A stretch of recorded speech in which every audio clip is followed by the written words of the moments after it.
age is a observation of matter. It's as relevant to wisdom as this table is to me.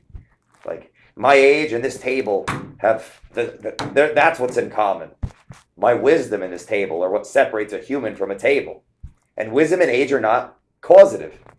So anyone that is focused on the competition or focused on the naysayers is a weak human that needs to raise their power level through competence, practice. Right? You're in real estate, you kill it. You're one of the only people that I know that stands up, makes the calls on roller skates, talks to humans. You've done what most so 87% of agents aren't in the business within 18 months.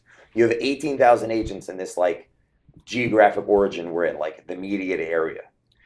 You're in the top couple hundred, easy, 150 probably in the amount of volume done. Like I know the numbers of people. In less than 4 years, you have this team where people show up in purpose.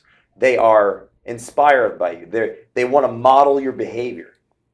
Because Jay, you don't focus on other people 99.999% of the time. You focus on bettering yourself every day.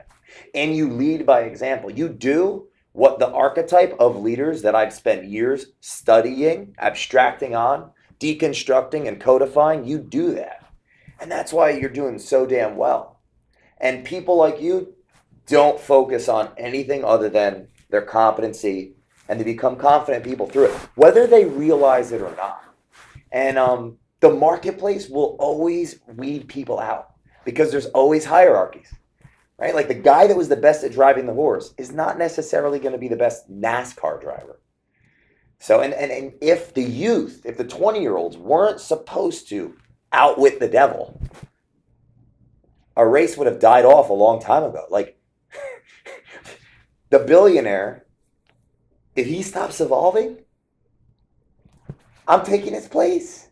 It's supposed to be that way. And you reminded me of a lecture I just watched on Cornelius Vanderbilt. He was a guy that walked in, he was 16 years old, he bought a ship, turned that ship into a fleeting, shipping magnate he was. And he controlled the whole stock market at one point. Because Cornelius Vanderbilt was a thinker, a young man, fighter too, but that's another story. He was a thinker. And because he was able to, this is quote based on a biography on him, I was watching a collegiate lecture on it. He was able to abstract or think about the future of where the economy was going with the stock market.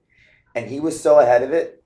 When he passed away, he was 187th of the GDP. He had what today would be equivalent to $143 billion.